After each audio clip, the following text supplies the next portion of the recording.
Hello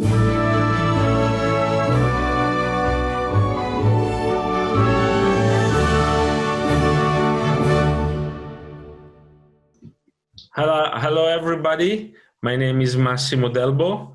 I'm an Italian classic car writer and historian.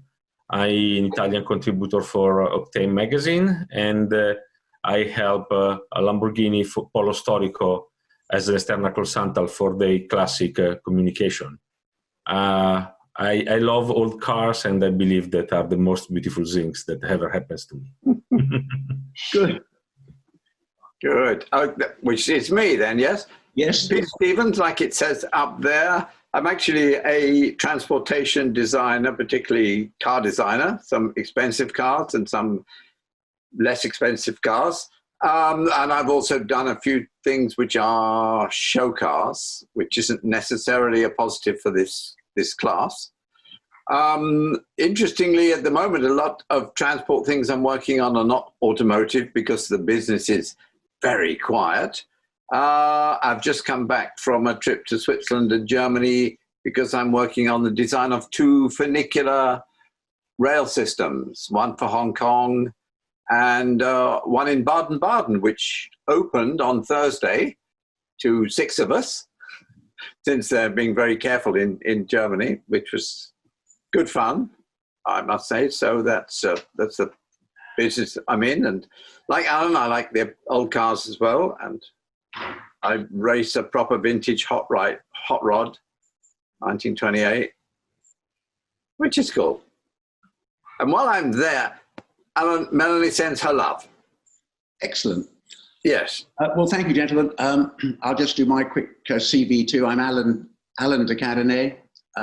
I don't actually own any modern cars, and I've never bought one, so I only drive around in old cars, preferably nice old Alfa Romeos or whatever I can get my hands on.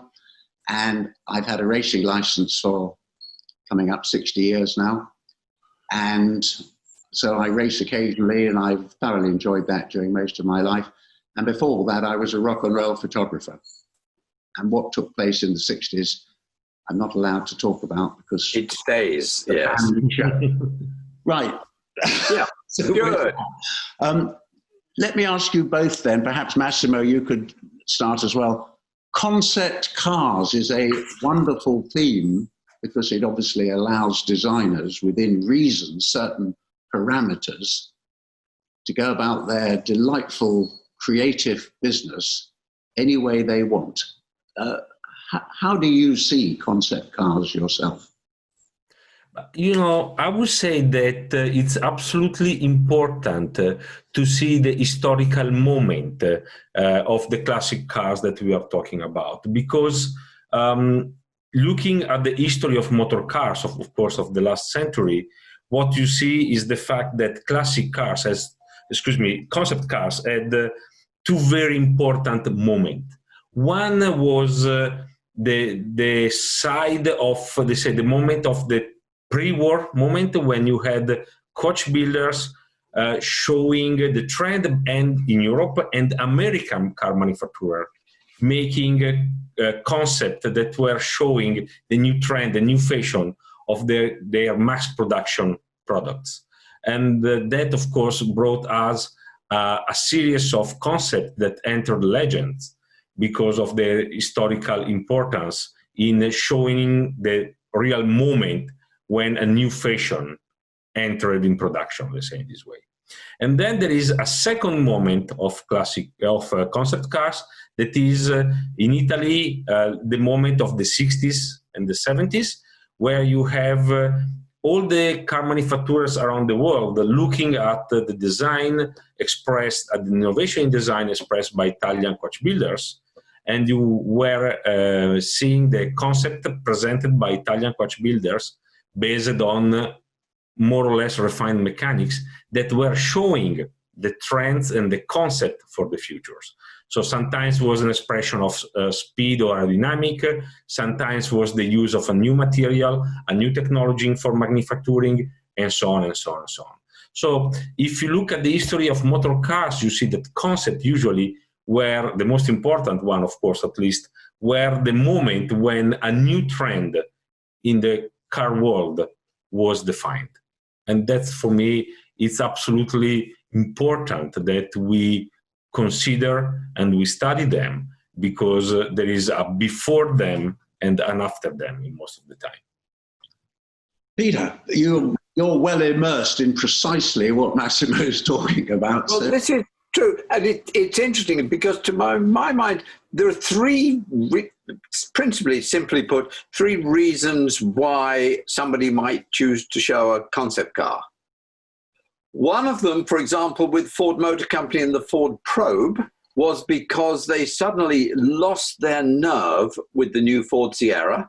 So at the Auto Show in Frankfurt, they showed a very radical version of the Probe in such a way that it terrified people who looked at it, so that by the time then the proper car was launched, their expectations were calmed, really, because the Probe was a hideous piece of nonsense, really. The Sierra was properly modern. Even then, people never really accepted something that modern from Ford's. So that was a strange use of a concept car. You would say with the design houses, particularly in Italy, it was very important to lay out your future thought process, so that if someone like Peugeot was looking for a more interesting two-door coupe version, then they would say Pininfarina's the guy, because we see some great stuff that they're doing. So it's almost part of the advertising thing, but of course it's also presented as a view of the future. But a third thing that can happen is that people produce a concept car to stop other people going in that direction. Because once you have laid down the marker with an interesting concept car, you will be accused of plagiarism if you follow it fairly slavishly, and it's a good way of taking an area of the market for yourself. When the which was the Renault Espace, when that was first as a concept car, and nowadays, of course, you'd rip it off immediately. But at the time, people thought, ooh, that's a piece of market that they've grabbed, So it's interesting like that. But in amongst them, there are people who use a concept car to show their forward thinking and their creativity, and we've got one of those here on this list. If I'm looking over here, it's because on my other screen, I see all the cars, So, and that, they were never going to make that car, but they were going to tell people, well, we'll talk about it when we come to it. They'll tell people something about the company we hadn't realized. Well, that's a very, very interesting take on it. My own quick take is that I'm well immersed into the Italian design theme, as you mentioned. Franco Scaglione at Bertoni was always one of my favorite designers. I love the way he went from the Alfa Romeo Sprint 1955, and then that was developed into the Sprint Veloce, and the Veloce then got modified into the Sprint Zagato, and that then came the Coda Tronca, which became the TZ1 and then the TZ2, and then he did that lovely Tipo 33 Stradale. Very, very.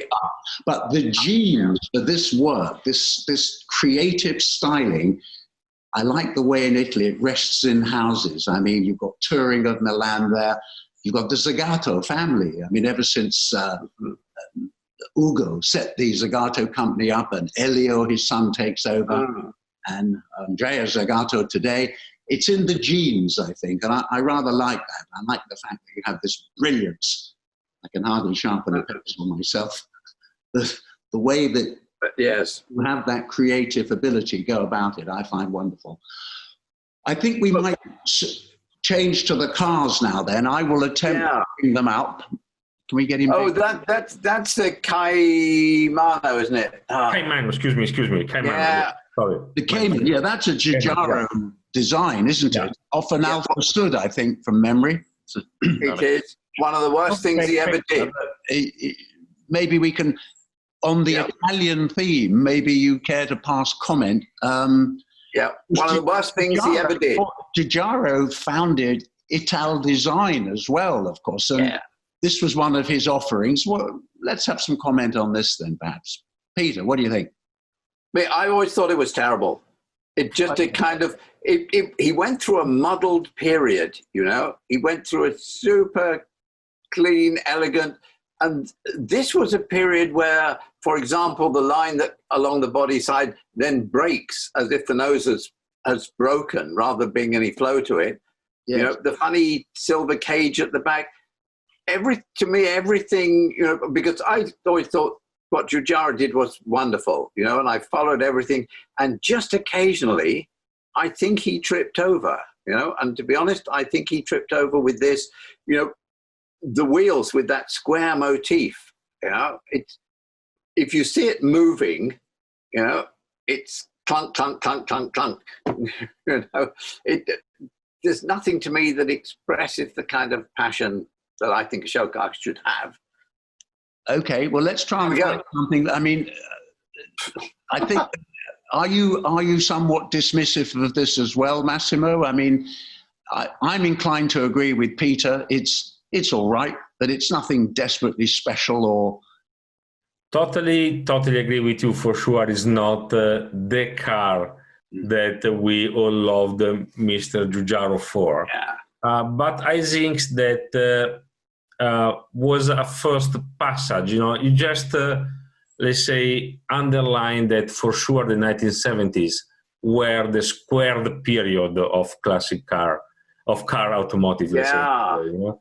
So Gandini brought Storm, the car style with the Carabo for Alfa Romeo, and then went on making miracles, I would say, because for a guy that was so young and that just few years before designed one of the most sexy rounded shape in history, that is the Lamborghini Miura, he came out with the Carabo that then later influenced, of course, the Countach, that became, you know, another very beautiful and sexy car, but completely at the opposite by the design style. So establishing that the 1970s would have been the squared period of car movement. And so totally agree, this is not the most beautiful one, but you can see how the straight belt line became an important trademark for the Ital design of the period, and you will see some of the shapes in car that later will enter into production. Now, what have we got here? Oh, that's a weird, yes. Weird. Explain. There were a lot of cars.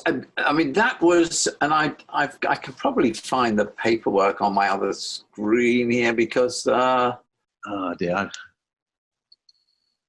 Yeah, that's, I'm using a screenshot and I can't do the, But anyway, so I forgot what it is now. But it's kind of weird because it was a period where from the technicians would kind of make you anything, you know. And this is such a strange mixture of Pontiacs and Buicks and a little bit of who's the Swiss show car builder? I mean, it's funny. It's such a mixture. Arrow, you mean? Yeah, it's such a mixture of things, really. You know? But when out of the corner of my eye, I can see a couple of lovely things. Well, let's have something up that, what have we, let's have a look. Bring maybe the Stratos Zero.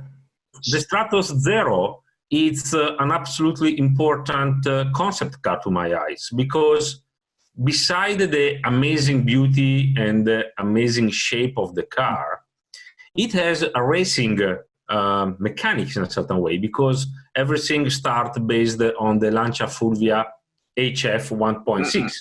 So they simply took a used car, they dismantled the body, they kept the chassis, and they put the engine on the back. But the car started life, let's say, in a certain way as a rally car. And and it's a beautiful car to drive in many respects. And it's perfectly show what was the spirit of the show car. It's hard to imagine that Nuccio Bertone and Marcello Gandini decide to have the Stratos Zero in the parking lot of a grocery store on the Saturday afternoon. But Nuccio Bertone's idea was, he knew that the Lancia racing team was looking for a new rally car in a certain way. And so he said, I have to surprise them, showing that I can make a racing car, at least in its look, a racing car based on their rally cars. And this is why they made this car. And the idea was absolutely perfect and was absolutely successful, because Lancia realized that Bertone could have been an interesting partner for designing a rally car, and they invite him to go to visit that quarters with the Stratos Zero.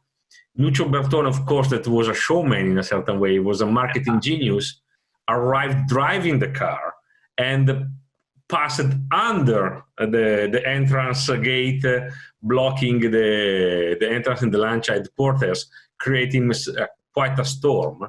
And was when he left the meeting, he had the assignment of designing the new rally car for Lancia, and that became the Stratos that will ended up winning, changing the rally worlds and winning, I think, 3 or 4 world championships. So this is exactly the spirit that in that period was behind a concept car, was creating interest for the company that was making it, and making a big manufacturer imagining that could have been a relation with this coach builder to create a new shape or a new model.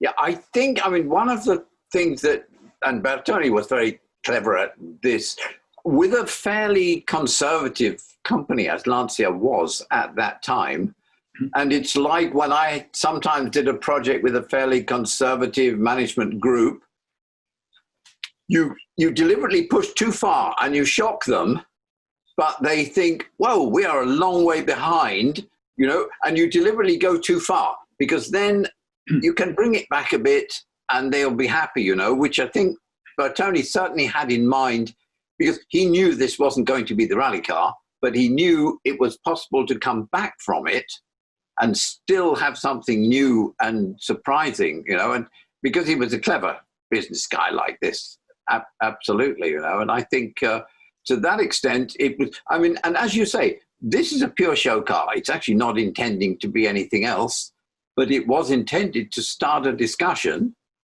with Lancia, which ended really well. So, I mean, it did the job. Okay. Yeah. Okay. Comments, gentlemen, please. Okay. This is Paul Brack, who was at the time designer in BMW.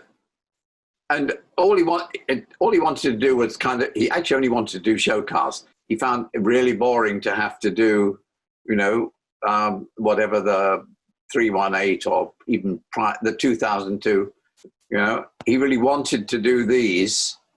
But it's funny, because actually this view is one of the least flattering, where you have no bodywork above the front wheel opening at all, and the proportion huge in the back and tiny in the front, it's kind of not right in some way, I think. And it's very difficult because you look at it with the modern eye, but even at the time, I was terrible for saying, oh, I'd have just done this and just, like I say with the windscreen of an E-Type Jaguar, oh, just give it, and I feel the same.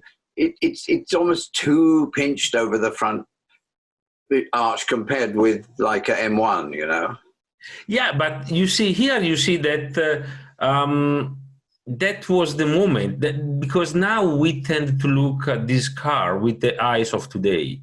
When BMW is already a well-established brand, and we all know its trademarks in a certain way. Back in 1972, BMW was not the BMW that we know today. They were, the startup in a certain way, the younger company trying to break into the established the market of more traditional brands.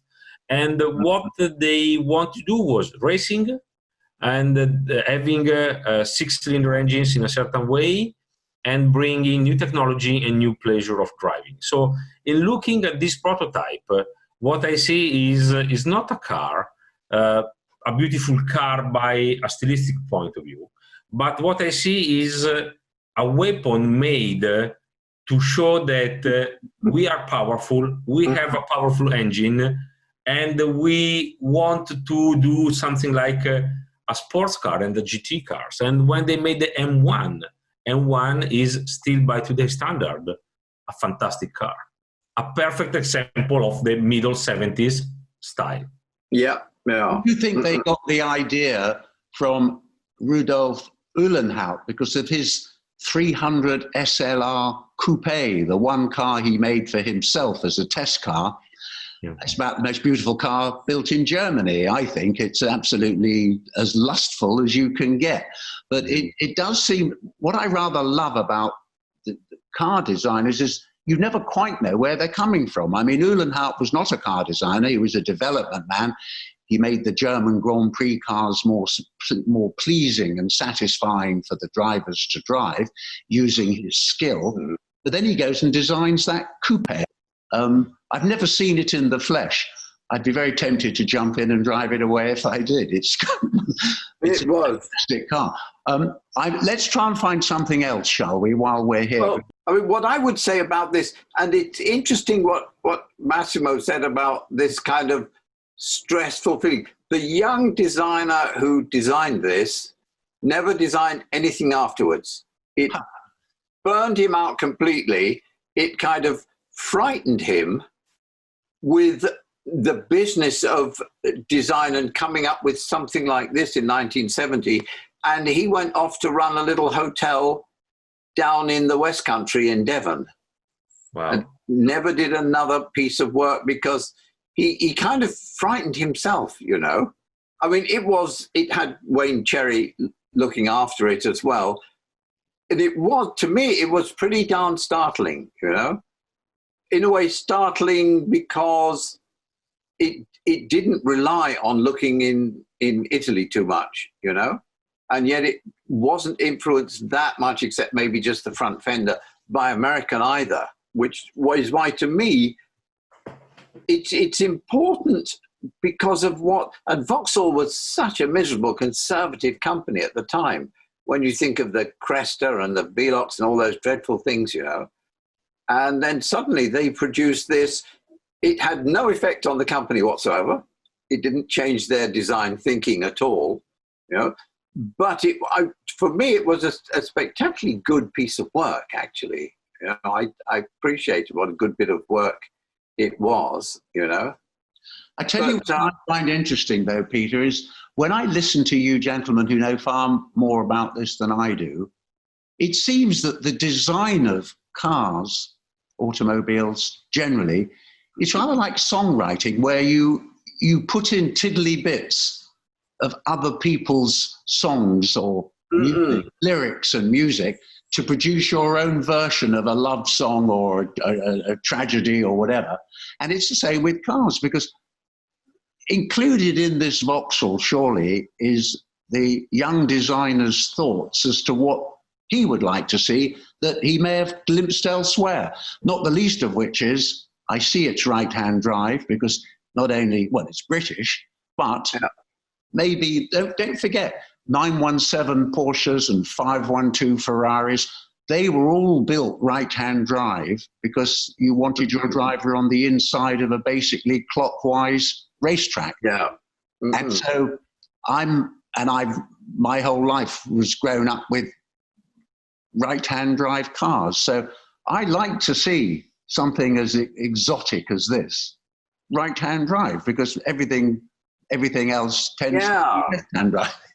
But if you look at the Vauxhall, what you can appreciate today, that we are talking 50 years after practically, how modern certain solutions were. If you look at the front wheel arch, the way is shaped going out and so giving aggressivity or giving sportiness to the front is a concept that is still today very used. If you look the way the windshield is glued in a certain, it looks like glued, and wide, even going under the front hood, is a concept that will be developed only in production car 20 years after. And looking at the rear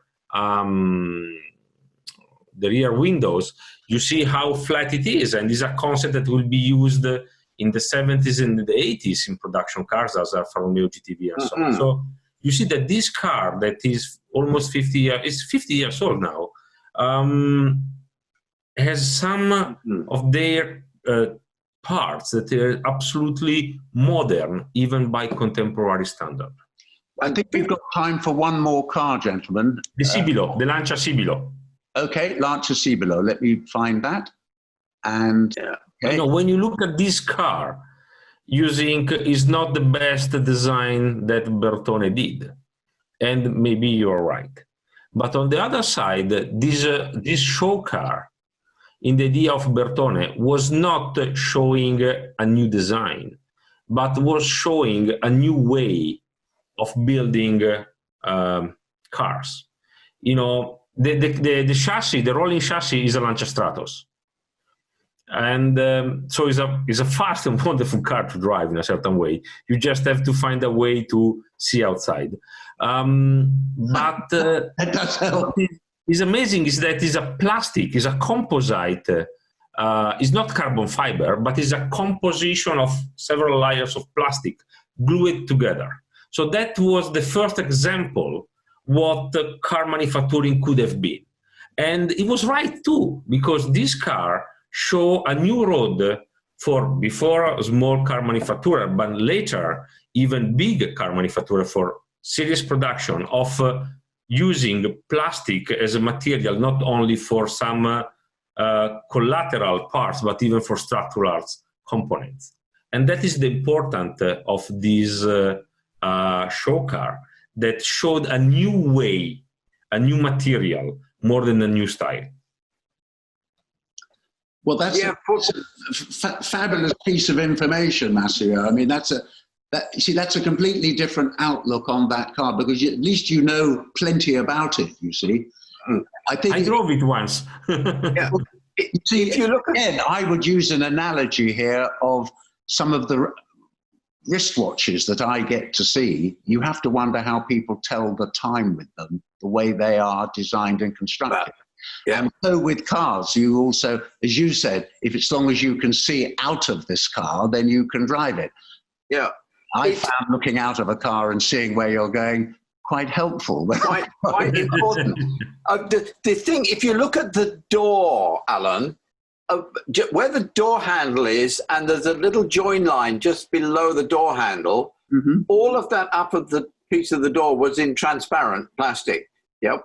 Now, to my mind, the problem at that time, I mean, what they were suggesting is that the surface of a car could blend from solid looking to transparent, But of course, there wasn't actually the technology to do that.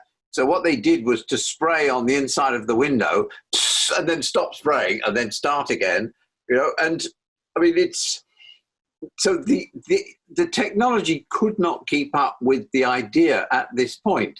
Now, so then you have to decide, do I like the idea more than I like the bad execution of the idea, which is a problem you can have. And it's as valid to say, I don't care about the execution. I like the way that, different surface blended together. Or you can say, I don't care how clever it is. It's badly done, and because I remember at the time being quite noisy about the fact, as one often does, that the technology hasn't caught up with, with the aspiration, if you like, which for me always troubled me with this one. I mean, it was a strange Gandini period, really, which was, I'd never liked brutalist cars, to be honest, I mean, I wouldn't want to be hit by that in the street because it would break quite a few limbs. I think that one of the duty of a show car is to be in a certain way extreme, meaning that at least it has to stretch the commune knowledge and the commune technology. You know, if I don't experiment, if I don't stress the concept in a show car, when this will be possible to be done. So when I will put pressure on plastic manufacturer to create new form or to allow me to do new forms. Now, we saw this happening in the 1950s when Pininfarina wanted to have the panoramic windshields. So he started to ask the windows maker to have a curved windshield. That, of course, was not easy to do. Absolutely, but was him asking and asking and asking and asking that at a certain way, at a certain point, forced the most innovative one to study the technology to do it. And as soon as the market received the finished product, everybody was very happy to use it. Yeah. So the same concept is with the Sibilo. You say is not well done, well executed in a certain way. Maybe you are right, because in some details it's quite basic. But it's even true that they want to show a point. You know, we can make car manufacturers were looking at the Italian coach builder as mastercraft for alloy panels, for finishing in a certain way, not for the plastic use. This car proved that an Italian coach builder of important proportion and tradition as Bertone was able of working with a new material too, that was plastic. Plastic still had the limits. The duty of the coach builder was to stress the limits, to move over them and to solve them. And you know, if the first way to prove that you can have a glass in plastic is in transparent is to spray it from the interior, maybe only one single passage, so at least you can see what's happening outside.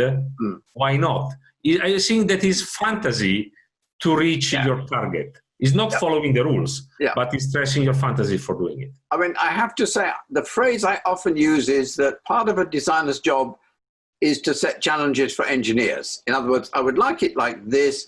Show me how we make it like this. And that, I strongly believe in that, you know, that they should set challenges for engineers, which to that extent this probably does. I mean, because the only other car that is, in a way, quick discussion, maybe is the Aerovet, because the Aerovet, you know, was very influential in what General Motors were doing. I don't know, we got time just to have a quick look, see? Well, yes, our hour is up, but let's have a look at what you say, because I think... I've got the Aerovet as number 2 on my list, you see. Okay, let's find it. I'm going to just attempt to find it. Aerovet. He's on the left, just on the left of it. Yeah. We're busy pointing at the screen, which does nothing. I'm going to move yours. Well, this is post Harley. This is post Harley Earl, isn't it? At General Motors, I guess. Yeah. Which one shall I? Let's bring up one of these. I'll bring up this front view here, or which view would you like to see? It's probably the top left. Is it really? We see more of the car. Okay. I mean, the side view was very striking in it. There you are. You know. You see, I see a similarity, vague similarity, between this general shape and what we've just been looking at. The Vauxhall. Because there's only so far that you can go. But it's a left-hand drive car, of course. But that how the windshield is V-shaped. Yeah, it's got the break in the. It must have been hell to drive with that break in the glass, I have to say. I mean, it's interesting because it's very GM, you know. And if I was saying that what a show car should do, even though I don't like the Sibilo, I would be more inclined to put that above this fellow, you know, because, I mean, this was a desperation at Chevrolet to make a mid-engine Corvette, which finally they did last year, you know, which is fascinating because that's only like 48 years ago. It took them to get from this, you know. So to that extent, if we're talking about doing the job, like the Stratos, this didn't do the job. Because it didn't convince anybody. Yeah, even try to imagine the environment where a show car were created. You know, I can imagine in Bertone, in the Bertone factory, a meeting room with Marcello Gandini, Nuccio Bertone, and maybe one or two other people. So the decision was taken in a certain way in probably, they say, 1 hour. The first execution required 1 day. And after 2 days, you had the final green lights, go or no go, or just are the modifications you have to do. When you are at General Motors, most likely the same process will require easily 6 years. You have to fulfill the requirement of marketing, production, I don't know, financials, the taste of other 55 people of the boards. And at the very end, you have a very watered results. Watered down. It would be watered down. And I mean, the interesting thing, and particularly Bertone, they had some fabulous model makers. And in fact, I worked on a couple of projects with a company called Checomp in Turin. And all the great work with, not all, but almost every aspect that was really good on the cars came from the model makers who had a real natural understanding for the form, you know? I mean, there's no doubt these model makers who worked on this Chevrolet did what they were told, you know? The model makers in Italy had a lot of influence, and they would tell designers that won't work, you know? And they would be right, actually. You know, that's for sure. So by staring at this now on the screen, I've actually changed my mind. It's not on the list. Well, gentlemen, may we call a halt, please, because we've gone over time. But thank you both very, very much indeed for your colossal input, I must say. I've been sitting here listening, learning, and hopefully improving my outlook for this machinery, because what you've had to say has been enlightening, to say the least. So I wish you both now goodbye